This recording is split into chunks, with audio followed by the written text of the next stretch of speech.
I was standing in a dirty alleyway when a homeless man grabbed my cashmere coat and whispered two words that saved my life. Gasoline. Tonight. He told me he heard my son crying in the garage, moving heavy red canisters, planning to burn me alive while I slept to collect the insurance money. My son thought I was a senile old man. He didn't know I had eyes on the street, and thanks to that warning, I wasn't in my bed when he lit the match. I was watching him on a camera from a motel across the street. This is how a $50 tip to a stranger ruined my son's $14 million heist. Hit subscribe. Where are you watching from? Let me know. The wind cut through the city like a rusted saw blade, jagged and merciless. It was a Tuesday in November, the kind of day that feels less like a progression of time and more like a sentence being served. The sky was a monolithic slab of wet concrete, pressing down on the skyline, stripping the buildings of their depth and leaving them as flat gray silhouettes against the gloom. I adjusted the collar of my wool coat, a cashmere blend from a time when quality was a standard, not a marketing buzzword, and stepped out of the lobby. Or rather, I shuffled out. Here begins the daily inspection of the facade. I allowed my right foot to drag, a heavy, dead thing anchoring me to the pavement. I leaned heavily on the cane, a piece of polished hickory that I did not actually need, but which served as the primary load-bearing column of my public persona. To the doorman, to the neighbors, and most importantly to the parasites nesting in my guest wing, I was Arthur the Fragile, Arthur the Senile, a crumbling historic landmark waiting for the wrecking ball. The performance requires discipline. It is structural. If one beam sags, the roof must follow line. So, I let my jaw hang slightly loose. I kept my eyes watery, unfocused, scanning the middle distance as if searching for a memory that had just slipped away. In reality, I was counting the cracks in the sidewalk. I was noting the corroded rebar exposing itself on the corner of 5th and Main. I was calculating the wind shear against the glass awning of the bodega. My mind remains a precision instrument, a caliper measuring the world to the millimeter, even while my body mimics a condemned building. The walk to the bodega is a calculated risk. It is a terrifying distance for a man of 82 with a bad heart and a withered leg, but I insist on it. It creates a pattern of behavior. Predictability is the bedrock of deception. If they know where I am, they stop looking for who I really am. I reached the corner, pausing to feign a shortness of breath. The air smelled of diesel exhaust and damp rot, the perfume of a city that never quite dries out before the frost sets in. "Mr. Vance," the bodega owner, a stout man named Miller, nodded through the glass. He looked at me with that distinct mixture of pity and impatience that the young reserve for the old.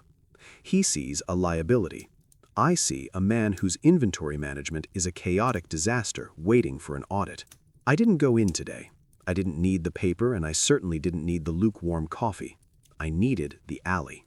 I navigated the corner, the tip of my cane clicking a steady, uneven rhythm against the asphalt. Click, drag, click, drag. The alley behind the bakery was a wind tunnel, funneling the debris of the city into a collection of sodden cardboard and discarded pallets. It was here that the social architecture collapsed completely, where the foundation gave way to the sub-basement of humanity. And there, huddled behind a dumpster that smelled of sour yeast and fermentation, was Silas. Silas is what I call a structural anomaly. In the blueprints of a polite society, men like him are erased. He is a relic, a man eroded by addiction and decades of sleeping on concrete, his skin the texture of weather-beaten sandstone. But his eyes, pale, watery blue, still held a flicker of awareness. For 10 years, I have maintained his structural integrity with a weekly infusion of cash. It is a small overhead cost for the information he provides. He sees the things people hide from the light. He was waiting for me. That was the first warning. Usually, I have to wake him, or wait for him to shamble back from his scavenging. Today, he was standing, vibrating with a kinetic energy that threatened to shatter his frail frame. "Mr. Arthur," he croaked. His voice sounded like gravel grinding in a mixer. I stopped. I didn't drop the act immediately. I let my head loll slightly to the left, blinking slowly. "Silas," I murmured, my voice a tremulous whisper. "Cold today. Bitter." He didn't wait for the pleasantries. He closed the distance between us, moving with a frantic, jerky speed. He grabbed the lapel of my coat. A younger man might have recoiled. A lesser man might have shouted. I stood perfectly still. His hands were filthy, the fingernails caked with the grime of the city, but I noted the tension in his tendons. This was not the grasp of a beggar seeking a handout. It was the grip of a man dangling from a ledge. "You listen," he hissed, glancing over his shoulder at the empty mouth of the alley. "You listen to me, Arthur."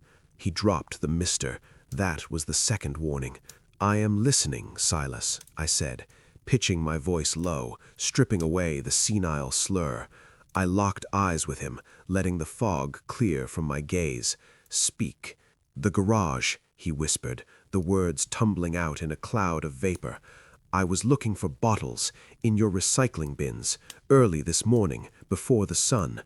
I nodded slowly. I knew he poached my recycling. It was an unspoken clause in our contract. "I heard him," Silas said, his eyes darting around. "The loud one, the son." "Tobias," I supplied. "And the woman, the one that smells like chemical flowers." "Elena." "They were in the garage," Silas continued, his grip tightening on my cashmere. "They were moving things, heavy things, metal clanking on concrete. I hid behind the hedge. I listened." He leaned in closer, his breath sour with decay. "Canisters, Arthur, red ones. I saw him through the gap in the door when he went to spit." My heart rate remained steady, a metronome ticking in the cavity of my chest. Red canisters, gasoline, an accelerant. "Go on," I commanded softly. "He was crying," Silas said, shaking his head. "The son was crying, saying he couldn't do it, saying it was too much. But she sounded like a grinding wheel, Arthur. She told him it was the only way out. She said the wiring is old. She said nobody checks the pilot light on a furnace that old." The world seemed to stop. The wind died. The noise of the traffic on Fifth Avenue faded into a distant hum. The pilot light. A structural defect, a plausible point of failure. The house, my house, is a masterpiece of Victorian revival architecture, but it acts as a chimney. A fire starting in the basement mechanical room, fed by an accelerant, would chase the oxygen up the central stairwell. It would bypass the fire blocks I installed in the 90s if the doors were open. It would turn the master suite, where I sleep, into a kiln. They weren't planning to sell the house anymore. They had realized that the market was slow, that the legal battles to declare me incompetent were taking too long, eating into their inheritance. They had done the math, however crudely. The asset was worth more as an insurance payout than as a listing, and I was just a liability to be liquidated, debris to be cleared from the site. "When?" I asked. The word was sharp, a chisel striking stone. "Tonight," Silas whispered. I heard her say it. "Tonight, before the snow sticks. Tonight, while he sleeps." He released my coat, stepping back as if the contact burned him. He looked terrified. He knew he was holding a load-bearing truth, one that could crush him. "Stay away, Arthur," he pleaded.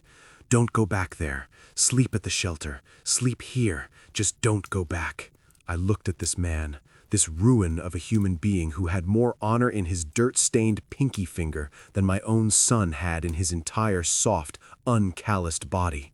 Silas was offering to share his cardboard sanctuary to save my life. The tremor in my right hand, the one I usually exaggerated for effect, vanished completely. My spine straightened, just a fraction, the vertebrae locking into alignment. The fog I projected around my mind evaporated, leaving behind a terrifying, crystalline clarity. I was no longer the old man shuffling for soup. I was the architect. I was the man who had designed skyscrapers that withstood typhoons. I was the man who understood that every structure has a breaking point, and every collapse can be engineered. "Silas," I said. My voice was no longer the whisper of the dying. It was the baritone of the boardroom. "You have done well." I reached into my inner pocket, bypassing the decoy wallet I kept for muggers, and withdrew a thick envelope. It was the emergency fund I carried for moments of catastrophic failure. I pressed it into his hand. "Take this. Go to the St. Jude's hostel on 4th. Get a room, a private room. Shower. Eat.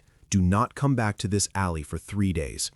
Silas looked at the envelope, feeling the thickness of it. His eyes widened. "Arthur." "Go," I ordered, "and speak to no one." He nodded, clutching the envelope to his chest, and scurried away into the gray labyrinth of the city, disappearing like a rat into a storm drain. I stood alone in the alley. The information settled into the foundation of my mind. Arson, murder, patricide. It was almost elegant in its brutality. It was a solution a desperate, greedy amateur would draft on a napkin. It lacked finesse. It lacked structural soundness. They were trying to bring down a fortress with a matchstick. I looked at my watch. 10:14 a.m. "Tonight," I whispered to the damp brick wall. They expected me to be the confused, helpless victim. They expected me to be asleep in my bed, dreaming of days gone by while they poured gas on the ashes of my life. They expected the fire to consume the evidence, the history, and the man. I felt a cold smile touch my lips. Not a smile of mirth, but the rictus of a predator spotting a limp in the herd. I could not go home yet. If I went home now, I would kill them with my bare hands, and that would be messy. That would be a failure of design.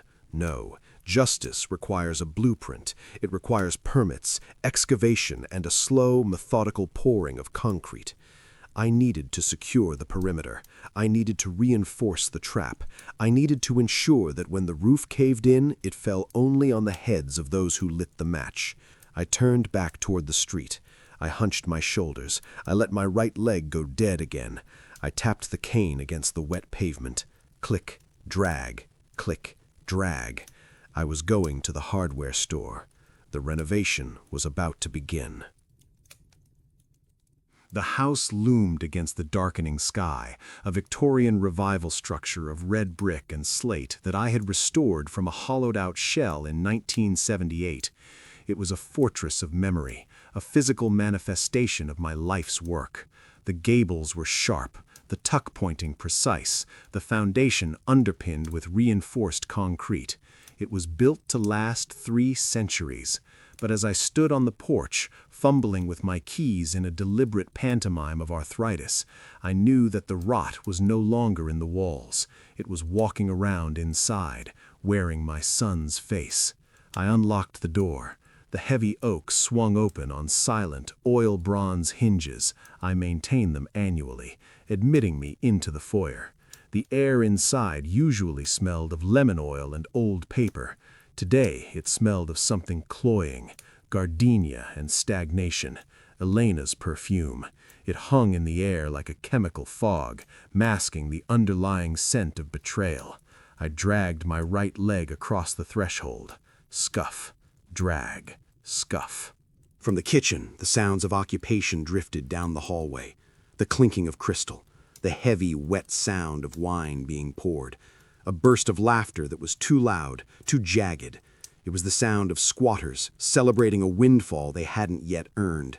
I moved toward the light, my cane tapping a warning rhythm on the hardwood. I hunched my shoulders, shrinking my 6-foot frame into a question mark. I let my mouth hang open slightly, slackening the facial muscles to suggest a mind that had lost its tensile strength. I rounded the corner into the kitchen. They were there, leaning against the island I had designed with a cantilevered granite top. Tobias, my son, looked disheveled. His shirt was untucked, his eyes rimmed with the red fatigue of a man whose conscience is slowly being strangled by his debt. Beside him stood Elena, his wife. She was the project manager of this demolition. She was small, sharp-featured, and vibrated with a manic energy. Her eyes were dark beads, always scanning, always calculating the salvage value. On the counter between them sat a bottle of Chateau Margaux, 1996. I felt a cold spike of rage in my chest. That bottle was a gift from a client in Zurich. It was meant to be opened on my 85th birthday. It was an asset worth $3,000, currently being swilled by a woman who thought boxed wine was fancy if she poured it into a glass. "Dad," Tobias said, the word coming out as a startle reflex. He jumped slightly, nearly knocking the glass over. Guilt is a clumsy architect. It builds on shaky ground. "You're back, Arthur," Elena said. Her voice was smooth, polished chrome over rusted steel. She didn't jump. She just looked at me with that gaze I had come to know, the look of a sanitation worker eyeing a particularly stubborn stain. "We didn't expect you for hours. Did you get lost again?" I stared at them, letting my eyes drift out of focus. I needed to sell the decay. I needed them to believe the foundation was crumbling so they wouldn't notice the demolition charges I was about to plant. The bread," I mumbled, gesturing vaguely with a trembling hand. "I went for bread, but the store, the man, he said—" I let the sentence trail off into a confused silence. I blinked rapidly, acting as if the neural pathways were misfiring. Tobias relaxed. I saw the tension leave his shoulders. He saw the old man. He saw the burden. He didn't see the witness. "It's okay, Dad," he said, his voice taking on that patronizing sing-song tone people use for toddlers and the infirm. "You're home now. Why don't you go sit down?" "Thirsty," I croaked. I shuffled toward the stove. I needed to get close to the counter. I needed to perform the stress test. "I'll get it," Tobias started, moving to intercept me. "No," I snapped, then immediately softened, making it sound like a petulant whimper. "I can do it. I can still make tea." I reached for the kettle. My hand shook. This was not entirely an act. The adrenaline flooding my system was making my extremities vibrate, but I amplified it. I let the ceramic lid clatter against the element. I fumbled with the tap. Elena sighed, a loud theatrical exhalation of air through her nose. She took a sip of my vintage wine, her pinky finger extended in a grotesque parody of refinement. "Let him do it, Toby. If he wants to burn himself, that's his business. We aren't nurses." Burn myself. The irony was almost too rich.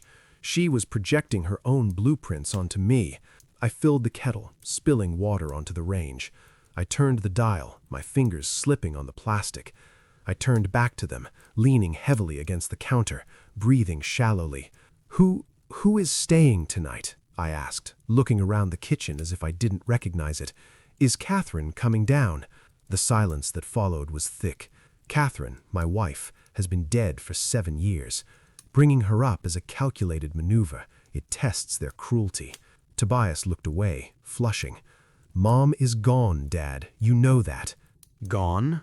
I repeated, letting my lip tremble. "But the music! I heard the music!" "That's just the radio," Elena said, swirling the wine in her glass. She looked at Tobias, rolling her eyes. "God, he's getting worse. The lucidity windows are closing, Toby. It's cruel to keep him here, really. The facility in Jersey has that nice garden unit." "It's expensive, Elle," Tobias muttered into his glass. "It's an investment," she hissed, lowering her voice, but not enough. She wanted me to hear. She wanted me to feel like debris. The kettle began to whistle, a shrill, rising scream. I reached for the teapot, a delicate porcelain vessel Catherine had loved. I lifted the kettle. I waited until Elena looked at me, her eyes filled with open contempt. Then I let my wrist collapse. The kettle tipped. Boiling water cascaded not into the pot, but onto the counter, splashing across the granite and pooling rapidly toward the edge. "Whoa!" Tobias shouted, jumping back. I dropped the kettle. It hit the floor with a deafening clang, denting the hardwood I had laid myself. "Damn it!" Elena shrieked, jumping back as the hot water dripped onto her cheap heels. "Look what he did! Look at this mess!" I stood amidst the steam and the noise, trembling violently. I pressed my hands to my head. I slipped. The handle, it was slippery. I didn't mean— "You never mean to," Elena yelled. She slammed her wineglass down, spilling $100 worth of Bordeaux. "You're a hazard, Arthur. You're a liability." Tobias was grabbing paper towels, wiping the floor, his face red with embarrassment and frustration. "It's okay. It's okay. Dad, just go to your room, please. Just go upstairs." I looked at them. I saw the disgust on Elena's face, a vulture looking at a carcass that wasn't rotting fast enough. She looked at me and saw a broken thing, a problem to be solved with fire. She did not see the man who was memorizing the exact position of the wine bottle, the layout of the clutter, the friction coefficients of their souls. "I'm sorry," I whispered. "I'm sorry. Just go," Elena muttered, turning her back to me to inspect her shoe. I turned. I shuffled out of the kitchen. I kept the pace slow, agonizingly slow, until I reached the bottom of the stairs. I gripped the banister, solid oak, anchored into the studs, and began the ascent. 1 step, drag. 2 steps, pause. I heard them whispering below. "He nearly scalded me, Toby. Tonight. We do it tonight. I can't live like this." "I know," Tobias replied. "I know." I reached the landing. I moved down the hall to the master bedroom. I opened the door and stepped into the sanctuary. The room was cool and dark. The streetlights cast long jail bar shadows across the Persian rug.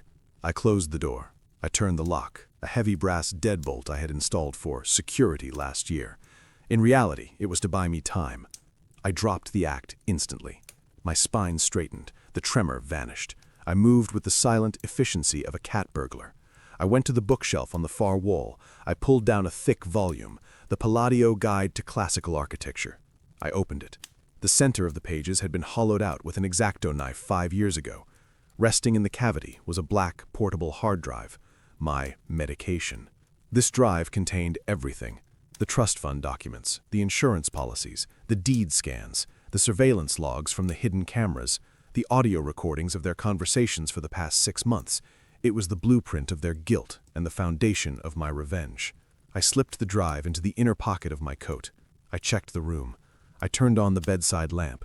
I pulled the duvet back and arranged the pillows to look like a sleeping form under the blankets, the classic prison break decoy, crude but effective from a distance. I turned on the white noise machine, setting it to ocean rain. It would mask the silence of an empty room. I walked to the window. It was a double-hung sash window. I slid it up.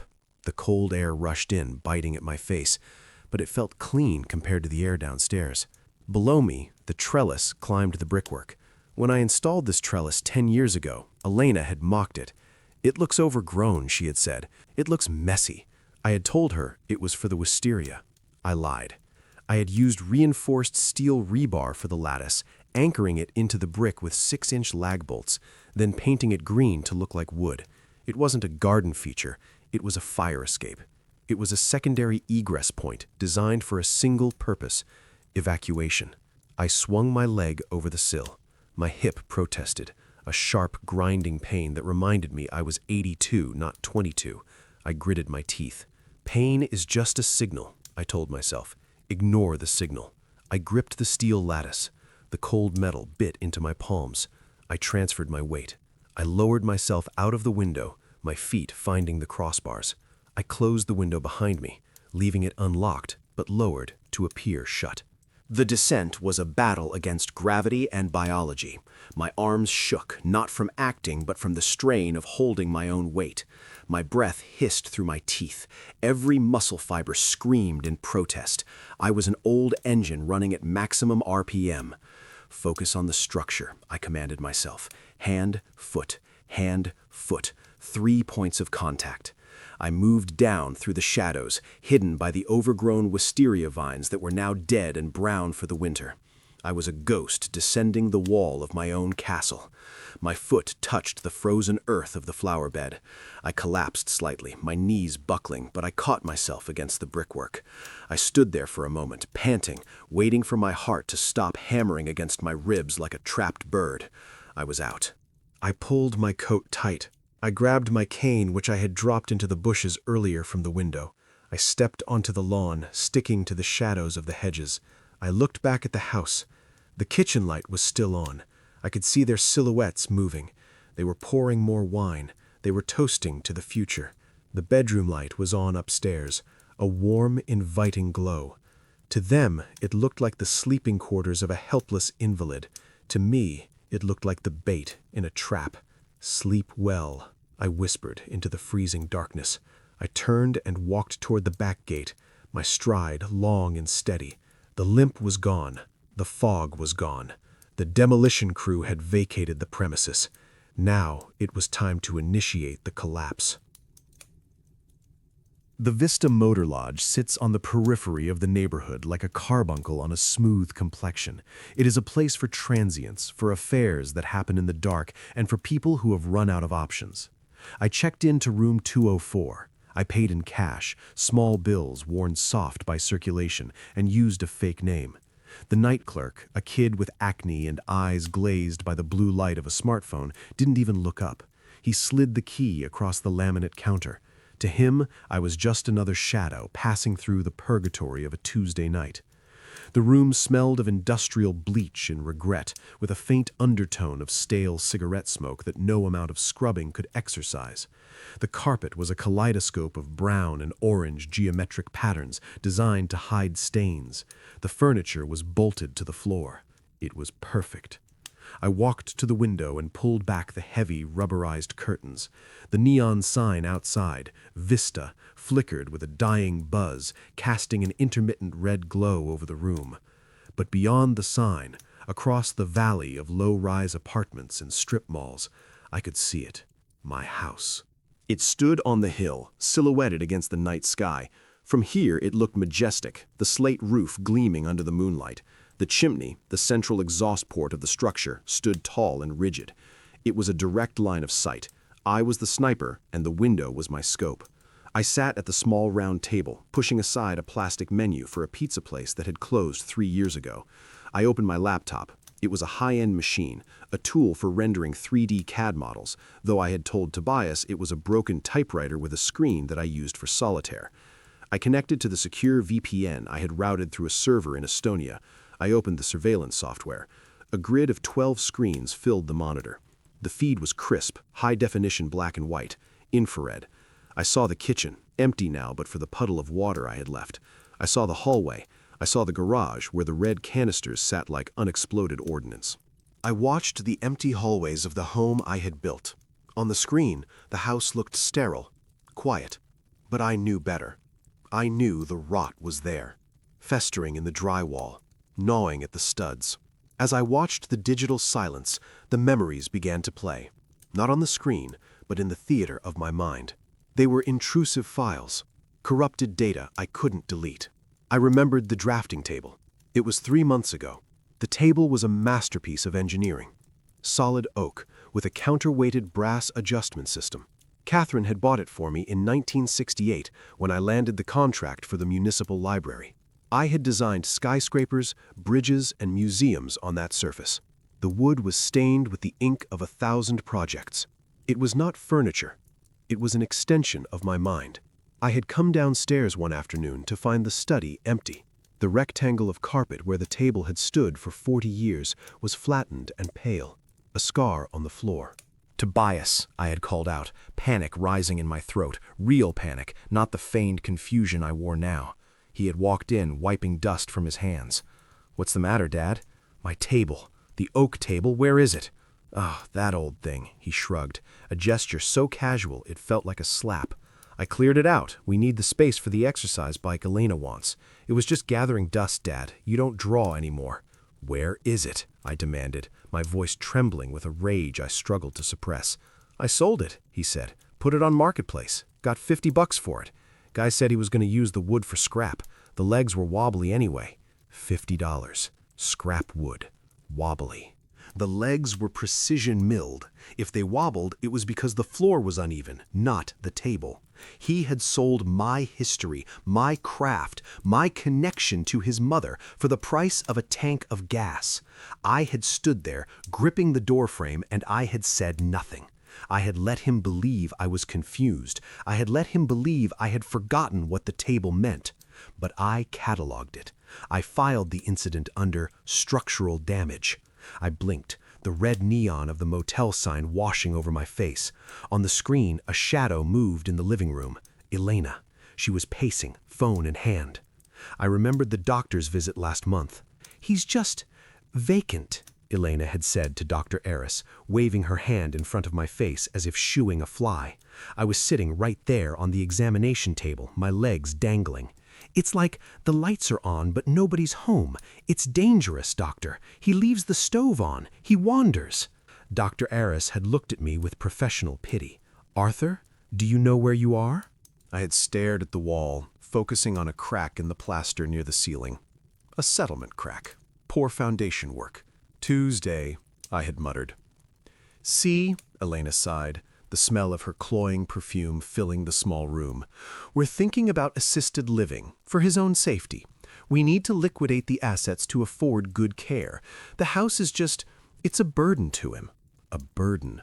They spoke of me as if I were a piece of furniture with a loose leg, something to be discarded or reupholstered, but certainly not consulted. They stripped my dignity with the efficiency of thieves stripping copper wire from a foreclosure. They are not builders. Builders understand the value of materials. Builders respect the load path. Builders know that you cannot erect a future if you destroy the foundation. Tobias and Elena are scavengers. They are termites. They look at a solid oak beam and see only a meal. They look at a legacy and see only liquidation. They do not understand that some structures are designed to collapse outward, and some are designed to trap the demolition crew inside. I looked back at the screen. Elena had stopped pacing. She was looking up the stairs. She was smiling. It was a tight, predatory smile. My grip tightened on the edge of the motel table. Enjoy the facade, I whispered to the pixels on the screen. The inspection is over. The condemnation order has been signed. I reached into my bag and pulled out a bottle of water. I took a long, slow sip. The water was cool, cleansing. In the garage feed, the camera mounted behind the workbench, the one concealed in a box of old screws, showed the red canisters clearly. They were the focal point of the composition. I checked the time, 11:45 p.m. The scavengers were getting restless. They were hungry. I sat back in the cheap plastic chair and waited for them to start the fire that would burn their world down while I watched from the cold, safe distance of the afterlife I had constructed for myself. I switched the feed to camera 4. The screen flickered, the digital handshake settling into a crisp, high-contrast, monochrome image of the master bedroom. It was a view I knew better than the lines on my own palm. The infrared wash turned the room into a landscape of ghostly grays and whites. There was the bed, a massive 4-poster frame of walnut I had commissioned from a carpenter in Maine who still used hand tools. Under the duvet, the pillows I had arranged formed a convincing topography, the heap of a sleeping old man, vulnerable and unaware. But my eyes drifted past the decoy. They settled on the wall above the highboy dresser. Even in the grain of the night vision feed, I could see the portrait. It was Catherine. The camera couldn't capture the vibrancy of her eyes, a startling, intelligent green that could dissect a lie at 50 paces, or the soft autumnal auburn of her hair. But I didn't need the pixels to see her. I carried the original in the vault of my memory, preserved in archival quality. She had sat for that painting in the sunroom 3 years before the coughing started. She looked regal yet accessible. She looked like the keystone of my life. I touched the cold screen of the laptop, tracing the outline of the frame. "They don't know, do they, Cat?" I whispered. The sound of my own voice in the sterile motel room was flat, absorbed instantly by the acoustic tiles. They think they are burning wood and plaster. They don't know they are standing in a cathedral. Tobias sees this house as an asset, a line item on a ledger. To him, the square footage is a multiplier for the listing price. The crown molding is a value add. The location is prime real estate. He looks at the walls and sees equity to be stripped, converted into chips and lost at a blackjack table in Atlantic City. He does not understand that he was never the architect of this family. He was merely a tenant who failed to pay his rent in respect. I leaned back, the cheap chair groaning under my weight, and let the memory wash over me. It wasn't a vague nostalgia, it was a schematic review. We had bought the land when it was just a hillside covered in scrub oak and brambles. I drew the plans on a napkin at a diner, my hand shaking with the sheer audacity of the vision. I didn't want a house, I wanted a fortress. I wanted a sanctuary. I acted as the general contractor. I poured the foundation myself, watching the concrete slurry fill the forms, ensuring the mix had the correct ratio of aggregate to cement. I wanted the bedrock to be absolute, but it was the framing that I remember most. I recalled the smell of the raw timber, Douglas fir, kiln-dried, smelling of resin and promise. I didn't just supervise the crew, I worked the line. I sanded the exposed beams in the great room by hand. Hour after hour, day after day, until the wood was as smooth as silk, until my fingerprints were practically erased by the friction. Catherine would come by in the evenings with a thermos of coffee. She would run her hand along the beams I had just finished. "It feels like bone, Arthur," she would say. "It feels alive." "It is," I would tell her. "It's the skeleton. We are the soul." But the true masterpiece, the magnum opus of my career, was hidden behind the walls. When Catherine was diagnosed, pulmonary fibrosis, a cruel, tightening constriction of the world, the air became her enemy. Dust, pollen, humidity, the very atmosphere conspired to steal her breath. The doctors suggested moving to Arizona. They suggested a sterile bubble. I refused to move her. I refused to let her die in a stranger's house. So I retrofitted the lungs of our home. I went into the basement and tore out the standard forced air furnace. In its place, I designed and installed a commercial-grade zone control system. I integrated HEPA filtration, usually reserved for surgical theaters. I installed humidity scrubbers and positive pressure intake manifolds. The ductwork wasn't just sheet metal, it was an organ system. I balanced the airflow in every room to within a single Pascal of pressure. When Catherine sat in her chair by the window, the air she breathed was scrubbed, purified, and temperature-controlled to the 10th of a degree. I built a machine to breathe for her when she could not breathe for herself, and it worked. It bought us 3 extra years. 3 years of mornings where she didn't wake up gasping. 3 years of evenings where we could sit by the fire, behind glass, properly vented, and read. The HVAC system is not just machinery, it is a testament to my devotion. It is the physical embodiment of my vow, in sickness and in health. On the screen, the house stood silent. The lungs were currently humming in night mode, dragging air through the intake vents, scrubbing it, and circulating it gently through the rooms. And now, Tobias and Elena intended to use that system to kill me. They planned to introduce smoke and fire into the intake. They planned to turn the life support system into a gas chamber. They wanted to use the very thing I built to save my wife to murder her husband. The insult was so profound, so structurally offensive, that it bypassed anger and settled into a cold, hard resolve. I looked at the image of the sleeping figure in the bed. If they were just stealing my money, I might have used the courts. I might have disinherited them and left them to their own incompetence. But they were not just stealing. They were desecrating.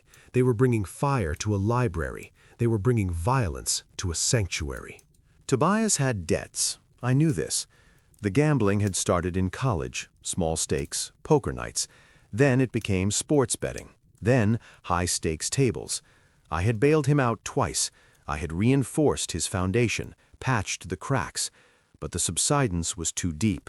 The soil of his character was liquefying. He viewed the house as the ultimate chip. Burn it down, collect the insurance, pay the sharks, start over. He didn't care that his mother's ghost walked these halls. He didn't care that every nail, every screw, every wire was placed with love. He was willing to reduce Catherine's legacy to ash for a quick payout. "You are building on sand, my son," I murmured, my eyes fixing on the empty hallway outside the bedroom door. The sadness that usually accompanied thoughts of Catherine evaporated.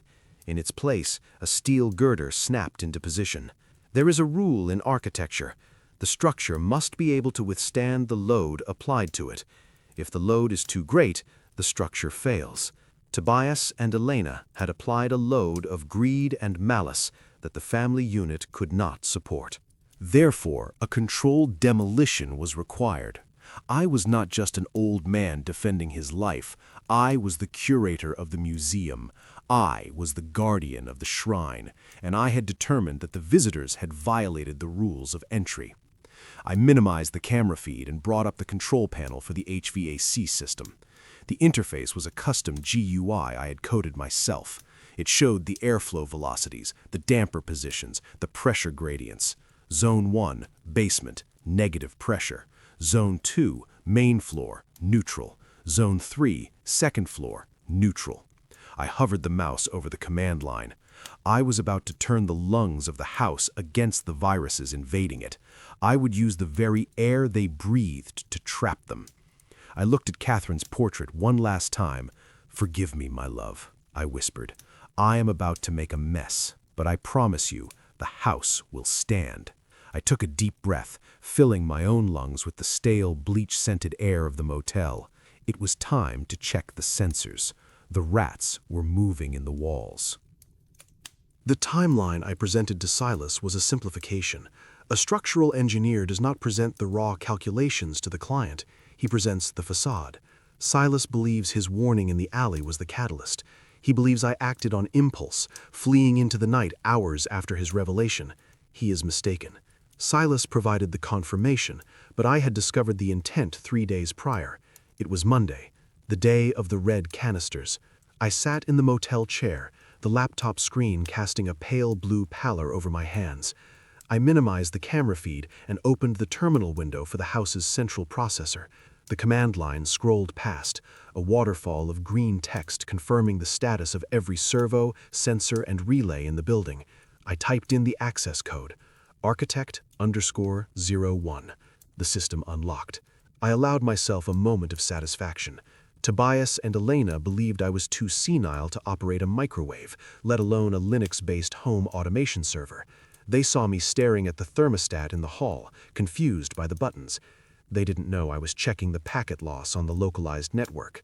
I closed my eyes and let the flashback take me. Monday, 10 a.m. The house was quiet. Tobias and Elena had left for brunch, a ritual that involved spending my dividends on mimosas and complaining about the burden of caring for an elderly relative. I watched their Audi pull out of the driveway, the engine roaring with unnecessary aggression. The moment the taillights vanished, the mask fell. I did not shuffle. I walked with purpose to the pantry, pushed aside a rack of canned peas, and opened the concealed panel behind them. Inside lay my true toolbox. Not the rusty hammer and bent screwdrivers I left in the garage for Tobias to borrow, but my precision instruments. Fluke multimeters, insulated wire strippers, a soldering iron, and a heavy-duty crimping tool. I took the kit and descended into the basement. The mechanical room is the heart of the house. It is a space of concrete and steel, humming with the vibration of the air handlers. To a layman, it is a confusing tangle of ducts and pipes. To me, it is a circulatory system. I approached the main gas manifold. There it was, the 1-inch black iron pipe feeding the furnace and the water heater. My first task was preservation. If they severed the pilot light and allowed the room to fill with gas from the utility line, the explosion would not just kill them, it would level the house. It would turn my legacy into a crater. That was unacceptable. The punishment must fit the crime, not destroy the courthouse. I reached into my kit and pulled out a 24-volt solenoid valve, a heavy brass fitting designed for industrial control. I worked quickly. I shut off the manual main valve. I unthreaded the union joint with a pipe wrench, my muscles burning but holding steady. I applied fresh pipe dope, the smell sharp and chemical. I installed the solenoid in line, then reconnected the union. I wired the solenoid's control leads to a spare relay on the zone control board. Now I had a kill switch. With a single keystroke, I could sever the gas connection from the city main. When they struck their match, they would find no infinite fuel source, only the gasoline they had brought themselves. A flash, a fire, but not an annihilation. But safety was only the first phase. The second phase was the trap. I moved to the HVAC control unit. It was a massive silver box, the brain of the ventilation system I had built for Catherine. I popped the cover, exposing the motherboard. I didn't cut wires. That is the work of a vandal. I bridged them. I located the control circuits for the motorized dampers, the steel flaps inside the ducts that direct airflow. Standard protocol for a fire alarm is system shutdown. The fans stop to prevent feeding oxygen to the flames. I rewrote the protocol. I pulled a laptop from my bag and jacked into the service port. My fingers flew across the keyboard, coding a new subroutine. I named it protocol_ventilation. Logic step 1. If smoke sensor basement greater than threshold critical. Action. Engage solenoid. Cut main gas. Action. Close Zone 2 dampers, main floor. Action. Close Zone 3 dampers, upstairs. Lock fire door. Engage magnetic deadbolts. Then came the coup de grace. Logic. Step 2. Override intake fans. Usually, the basement air handler pulls stale air out and vents it through the chimney flue. I reversed the polarity of the blower motor. I programmed the fresh air intake, a 12-inch duct pulling from the roof, to run at 100% capacity, while simultaneously closing the exhaust flue. The physics were simple. The system would stop sucking air out. Instead, it would ram fresh air in at 2,000 cubic feet per minute. The basement is a concrete box. If I pumped air in and sealed the exhaust, the pressure would skyrocket.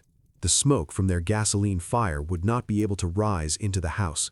The positive pressure from the upper floors would act as a cap. The smoke would be forced down, churning, filling the room, compressing against the floor. And the door? The door to the basement opens inward. With the fans running at full positive pressure, pushing against the surface area of a standard door, the force required to open it would be nearly 80 pounds. Combined with the magnetic locks I had wired into the frame months ago for security, the door would become a wall. I finished the coating at 11:45 a.m. I wiped the pipe dope from my hands. I closed the panel. I stood back and listened to the hum of the machine. It sounded different to me now. It wasn't just a heater. It was a dragon, sleeping, waiting for the command to awake. I returned to the kitchen, replaced the toolbox, and sat in my armchair. When Tobias and Elena returned, I was asleep, a line of drool on my chin, a book resting upside down in my lap. "He's useless," Tobias had sneered, stepping over my legs. "Totally checked out," Elena agreed. Present time, Tuesday night.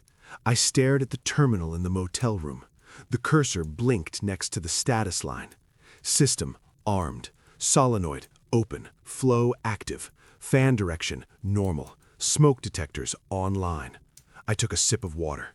They thought they were the ones setting the trap. They thought they were the active agents in this tragedy, but they were merely actors hitting their marks on a stage I had constructed. I checked the time, 12:58 a.m. In the garage feed, Tobias was moving. He was picking up the first red canister. "Careful, Toby," I whispered, my finger hovering over the enter key. "You are about to step onto a load-bearing lie." I wasn't just observing anymore. I was the operator. The retrofit was complete. The inspection was over. Now we test the seal. The digital clock on the motel nightstand clicked over to 1 a.m. In structural engineering, we often perform what is called a load test.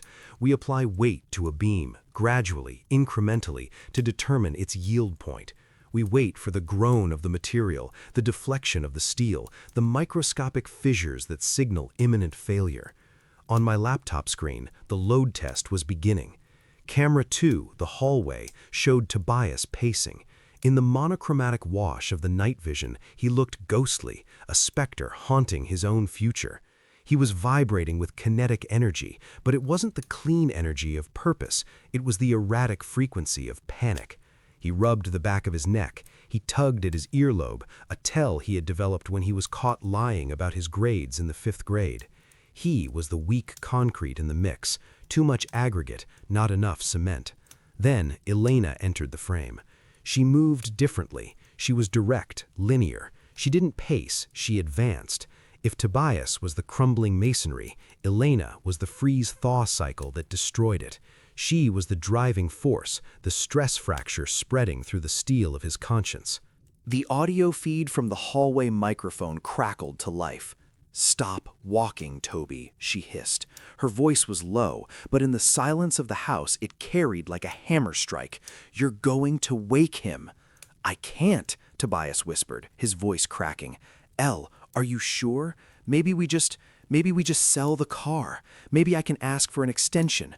"There are no extensions." She grabbed his shoulders, her nails digging into the fabric of his shirt. "Look at me. We are underwater. The sharks are circling, and your father is sitting on a life raft made of gold bars, drooling on himself. Do you want to lose everything? Do you want to be homeless? But then fix it." She reached into the back pocket of her jeans and pulled out a tool. It was a heavy, red-handled pipe wrench. I recognized it. It was from the emergency plumbing kit I kept under the sink. She shoved it into his chest. He took it, the weight of it pulling his hand down. Go, she commanded. The pilot light, just like we practiced. Loosen the nut, let it hiss. Wait 5 minutes, then the match. And the alarms? Tobias asked, looking up at the ceiling. Do it now, like we discussed. I watched, a silent judge in a bleaching-smelling courtroom as they committed the first fatal error of the night. Tobias dragged a dining chair into the hallway. He climbed up, the wrench clutched in his sweaty palm. He reached for the smoke detector mounted on the ceiling. I shook my head slowly. Amateurs. That detector was a dummy, a decoy I had installed 3 years ago when I upgraded the system. The real sensors were aspirated interaction units hidden in the crown molding, invisible to the naked eye. Tobias grabbed the plastic cover of the dummy unit. He twisted it. It didn't budge. He twisted harder, his palm slipping, smearing the white plastic with oil and sweat. Turn it left, idiot, Elena whispered aggressively. He wrenched it open. He ripped the 9-volt battery out with trembling fingers. Done, he gasped, climbing down. I leaned closer to the screen. Even at this resolution, I could see the smudges. He had handled the battery. He had handled the casing. He had left a perfect set of prints on a device that, in a real investigation, would be one of the first things the fire marshal inspected. They were building a case against themselves, brick by brick. They were drafting their own indictment. The kitchen won too, Elena ordered. They moved to the kitchen. Same procedure, same clumsy execution. They were leaving a trail of forensic evidence so wide a blind man could follow it. They believed they were disabling the system. In reality, they were merely confirming intent. By removing the batteries, they were proving premeditation. If it were an accident, the batteries would be in place. By removing them, they admitted they expected a fire. Good, I whispered. Make sure the insurance adjuster has plenty to work with. They returned to the hallway. They stood before the door to the basement. The heavy oak door was closed. Behind it lay the stairs down to the mechanical room, the belly of the beast. Tobias hesitated again. He looked at the wrench in his hand, then at the door, then back to Elena. Dad is sleeping right above it, he said, his voice barely audible. The smoke, it'll go right up the vents. He won't feel a thing, Elena said, her voice devoid of warmth. Carbon monoxide is painless. It's a mercy, Toby. We're doing him a favor. A favor. The rage that flared in my chest was cold, like liquid nitrogen. She dared to frame my murder as an act of charity. She dared to wrap her greed in the shroud of compassion. Go, she pushed him. Tobias took a deep breath. He reached out and turned the knob. The door opened. A draft of cool air from the basement rushed up to meet them. They stepped onto the landing. Tobias went first, descending into the darkness. Elena followed, carrying the box of matches and a rag. They disappeared from the hallway feed. I switched the view to camera 1, the mechanical room. They appeared on the screen, descending the stairs. The infrared illuminated their eyes, making them look like raccoons raiding a trash can. They moved toward the furnace, toward the red canisters, toward the gas line I had modified. They were in the box. I sat back in the motel chair. I felt a strange sense of calm. The blueprints were final. The permits were signed. The demolition crew was on site. I reached for my water bottle and took a measured sip. The plastic crinkled in the silence. I placed my hand on the laptop keyboard. My index finger hovered over the Enter key. The screen displayed the prompt, Initiate Protocol, Ventilation. I watched Tobias kneel by the furnace. I watched him raise the wrench to the gas line, the line I had already severed from the main, the line that was now just a pressurized trap waiting to be sprung. Construct your own coffin, son, I murmured. The wait was over. The load was applied. I pressed the key. The digital timestamp on the surveillance feed read 03/17/04. The basement was a landscape of grain and shadow. Tobias was kneeling by the furnace, his posture that of a man praying to a god he didn't believe in. He had loosened the union joint. I could hear the faint, sibilant hiss of gas escaping, the residual pressure from the pipe I had already isolated from the main. It's hissing, Tobias whispered, backing away, wiping his palms on his trousers. That's enough. Let's go. Not yet, Elena said. She stood by the workbench, a silhouette of sharp angles. She held a box of long-stemmed wooden matches. We need ignition. We need to make sure. It'll blow, Tobias stammered. "It will burn," she corrected, "and then we will be free." She struck the match. The flare was blinding white on the infrared sensor, a supernova in the dark. She tossed it toward the puddle of gasoline they had splashed near the pilot assembly. The flame caught, a low whoosh of ignition. At that precise millisecond, I pressed enter. The command raced through the encrypted tunnel, bounced off the server, and struck the home automation system with the force of a gavel. Click, thud. The sound was audible even through the laptop speakers. The heavy fire door at the top of the basement stairs, a solid-core steel door I had veneered in oak to look decorative, slammed shut. The electromagnetic locks I had installed 2 months ago engaged instantly. These were Magnalocks, rated for 1,200 pounds of holding force. They hummed with a low electric frequency, sealing the frame. Down below, Tobias and Elena froze. They looked up at the stairs. Then, the ventilation protocol initiated. Usually, a furnace room is a place of stillness, but now the atmosphere shifted violently. The intake fans on the roof, which usually spun at a lazy 200 RPM to circulate fresh air, ramped up to 100% capacity instantly. They were industrial-grade blowers, capable of moving 2,000 cubic feet of air per minute. Simultaneously, the exhaust flue damper, the chimney exit, slammed shut. The basement became a pressurized vessel. The roar was deafening. It sounded like a jet engine spooling up inside the walls. A column of cold, fresh night air blasted down the ventilation shaft, hitting the concrete floor of the basement and spreading outward. The physics of the trap were simple yet devastating. Smoke wants to rise. Heat wants to rise. But I had reversed the laws of thermodynamics within that concrete box. The massive influx of air from above created a positive pressure cap. It acted like a giant invisible piston, crushing the air in the basement downward.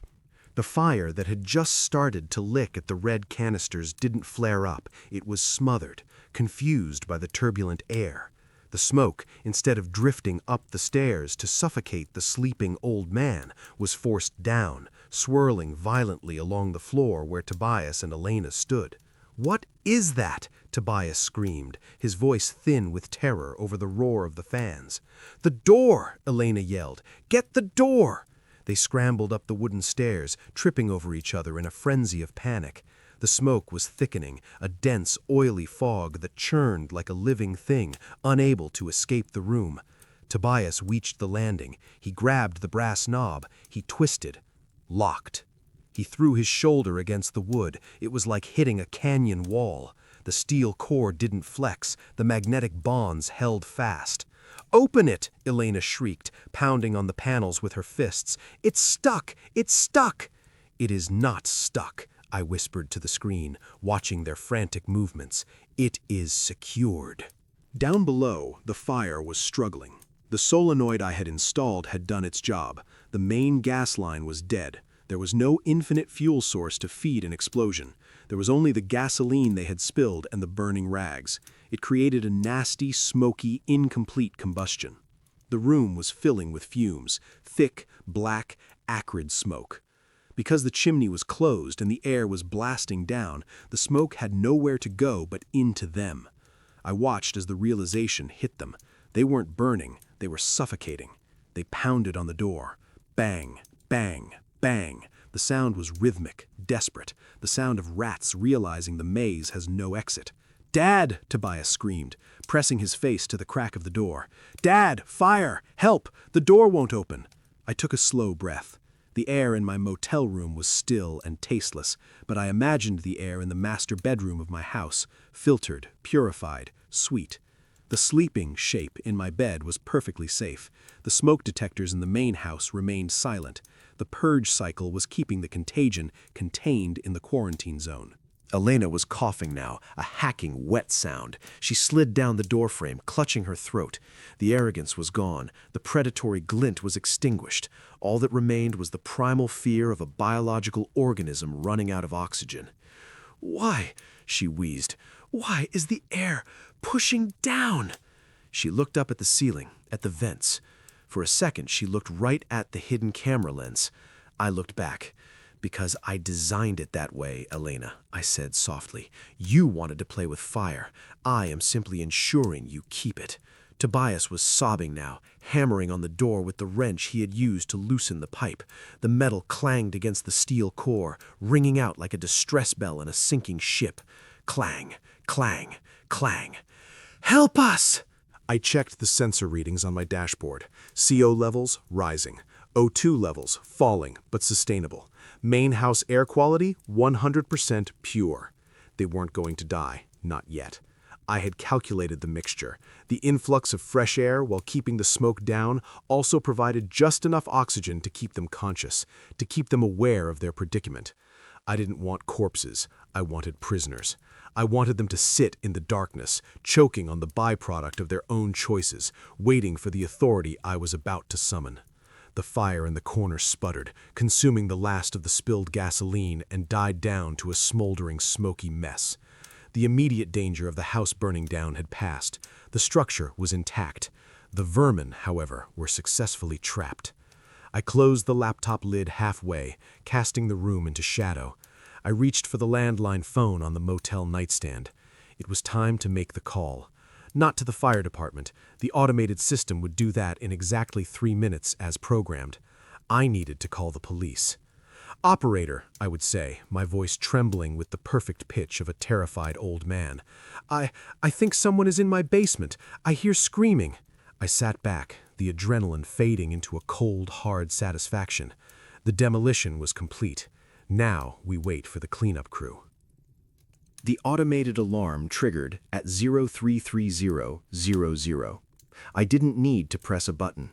The system, sensing the persistent smoke in the basement zone and the lack of user override, executed the final line of its code. It dialed 911. It transmitted a verified fire event code to the dispatch center. From my window in room 204, I watched the city respond.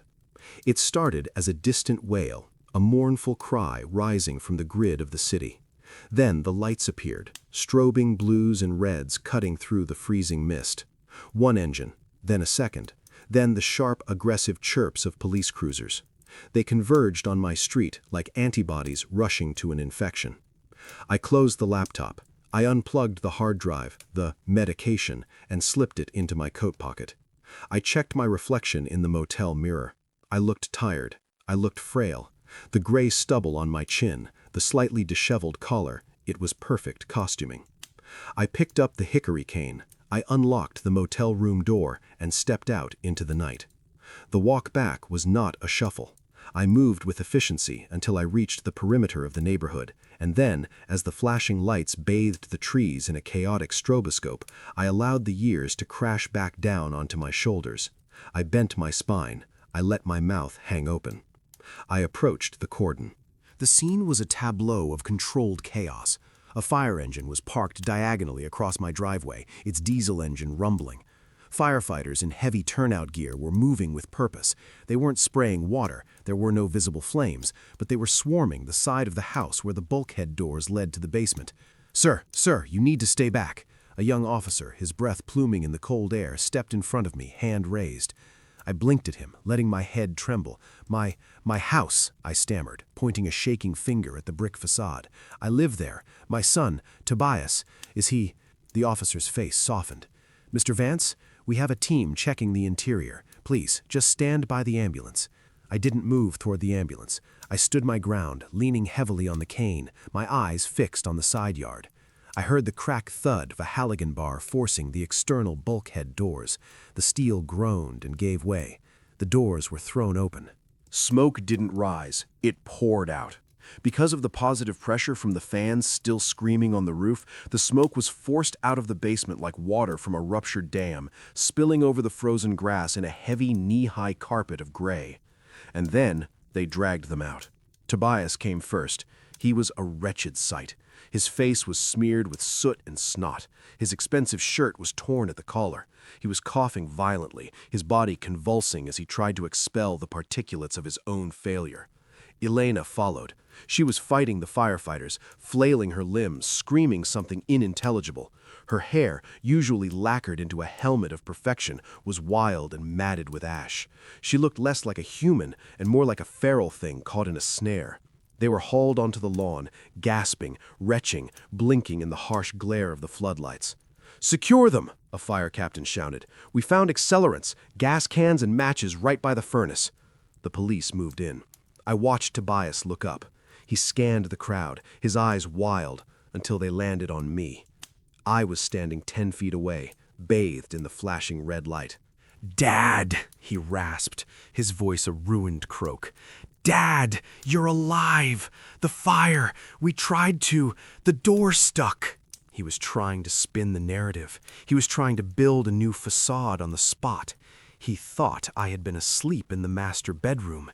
He thought I was a confused survivor. Elena looked at me. She stopped struggling. She stared, her eyes narrowing.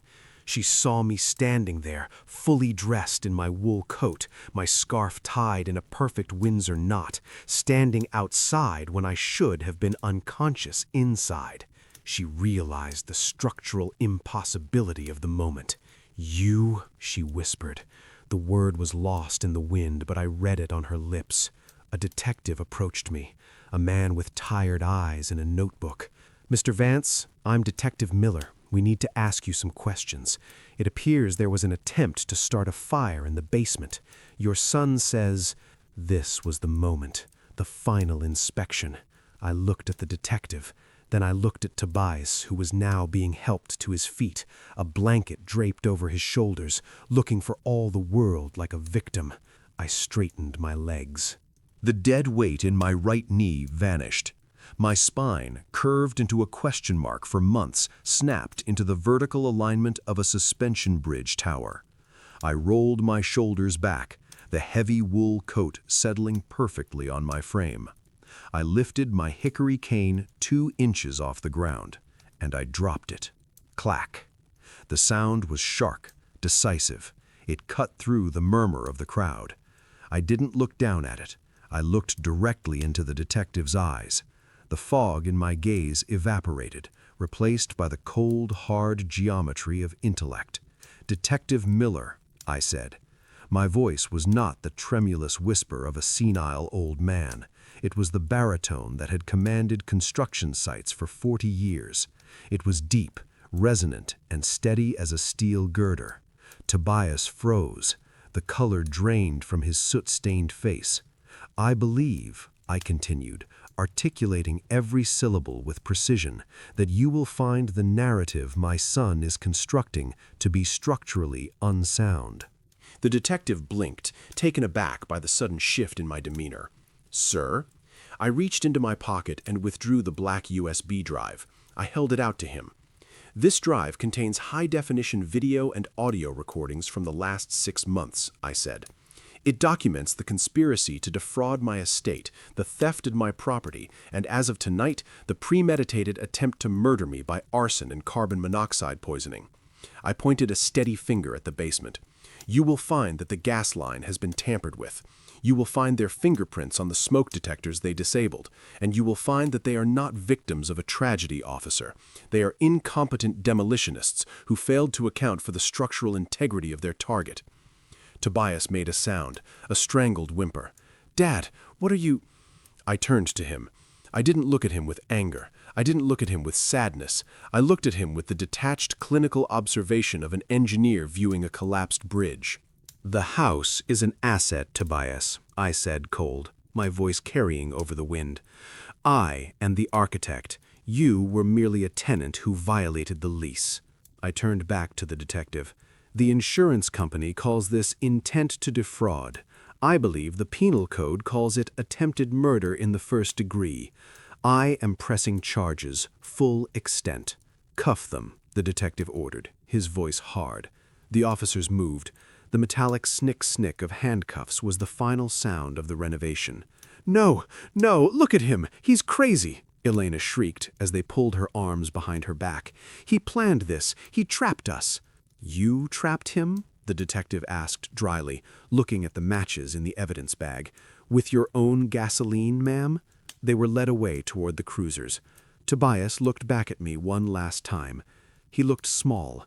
He looked like a child who had broken a window and realized too late that he couldn't hide the glass. I didn't wave. I didn't smile. I simply watched them disappear into the back of the police car, the flashing lights reflected in the dark windows, sealing them in. The fire captain approached me. "Mr. Vance, the house. It's incredible. The fire didn't spread. The smoke is contained. The air upstairs is perfectly clear. I've never seen a system react like that." "It was designed to protect the occupants," I said quietly. "It performed according to specification." An hour later, the trucks were gone. The police tape fluttered in the wind. I walked up the driveway. I stepped over the debris on the lawn, the scorched rags, the splinters of the basement door. I unlocked the front door and stepped inside.